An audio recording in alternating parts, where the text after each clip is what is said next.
जया एकादशी की कथा। श्री कृष्ण कहने लगे कि हे युधिष्ठिर, माघ शुक्ल एकादशी के दिन आने वाली एकादशी को जया एकादशी के नाम से जाना जाता है। इसका व्रत करने से मनुष्य ब्रह्म हत्यादि पापों से छूटकर मोक्ष को प्राप्त होता है तथा इसके प्रभाव से भूत पिशाच आदि योनियों से मुक्त हो जाता है।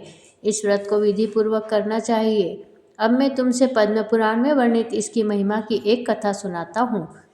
देवराज इंद्र स्वर्ग में राज करते थे और अन्य देव गण सुखपूर्वक स्वर्ग में रहते थे।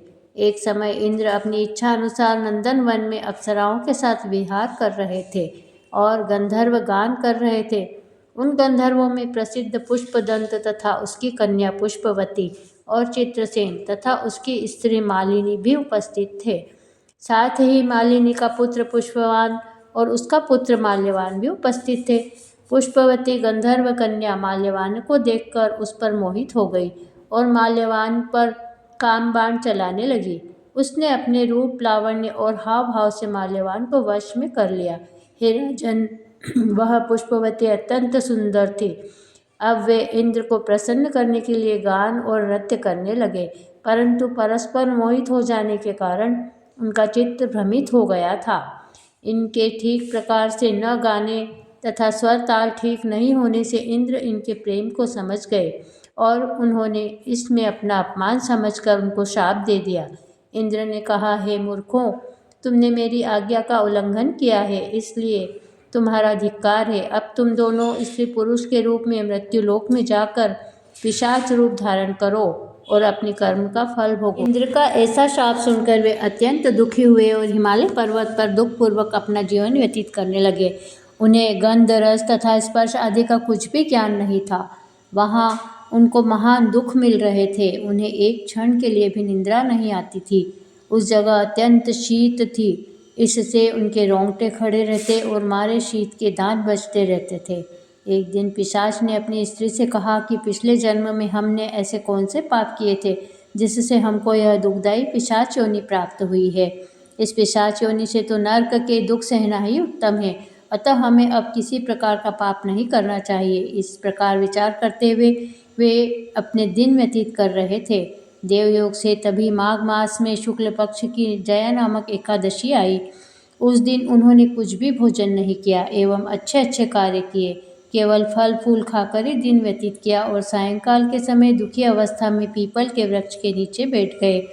उस समय सूर्य भगवान अस्त हो रहे थे। उस रात को अत्यंत ठंड थी, इस कारण वे दोनों शीत के मारे अति दुखित होकर मृतक के समान आपस में चिपटे हुए पड़े रहे। उस रात्रि को उनको निद्रा भी नहीं आई। जया एकादशी के उपवास और रात्रि के जागरण से दूसरे दिन प्रभात होते ही उनकी पिशाच योनि से उन्हें छुटकारा मिल गया और वो दोनों अत्यंत सुंदर गंधर्व और अप्सरा की देह धारण कर सुंदर वस्त्र आभूषणों से अलंकृत होकर उन्होंने स्वर्गलोक को प्रस्थान किया। उस समय आकाश में देवता उनकी स्तुति करते हुए पुष्प वर्षा करने लगे। स्वर्गलोक में जाकर दोनों ने देवराज इंद्र को प्रणाम किया। देवराज इंद्र उनको पहले रूप में देखकर अत्यंत आश्चर्यचकित हुए एवं पूछने लगे कि तुमने अपनी यह पिशाच योनि से किस प्रकार छुटकारा पाया, अतः हमें यह सब बताइए। माल्यवान बोले, हे देवेंद्र, भगवान विष्णु की कृपा और जया एकादशी के व्रत के प्रभाव से ही हमारी पिशाच देह से छूटी है। तब इंद्र बोले, हे माल्यवान, भगवान की कृपा और एकादशी का व्रत करने से न केवल तुम्हारे पिशाच योनि छूट गई वरन हम लोगों के भी वंदनीय हो गए, क्योंकि विष्णु और शिव के भक्त हम लोगों के वंदनीय हैं, अतः आप धन्य हैं। अब आप पुष्पवती के साथ जाकर विहार कीजिए। श्री कृष्ण बोले कि हे राजन युधिष्ठिर, इस जया एकादशी के व्रत से बुरी योनि से भी मुक्ति मिल जाती है। जिस मनुष्य ने जया एकादशी का व्रत किया है उसने मानो सब यज्ञ जप दान आदि कर लिए। जो मनुष्य जया एकादशी का व्रत करते हैं वे अवश्य ही 1000 वर्षों तक स्वर्ग में वास करते हैं। जया एकादशी की कथा यहीं समाप्त होती है। प्रिय भाइयों और बहनों, जल्दी से मेरे चैनल को सब्सक्राइब कर लीजिए, बेल आइकन को प्रेस कर दीजिए और मेरे वीडियो को लाइक कीजिए, अधिक से अधिक शेयर कीजिए। जय श्री कृष्णा।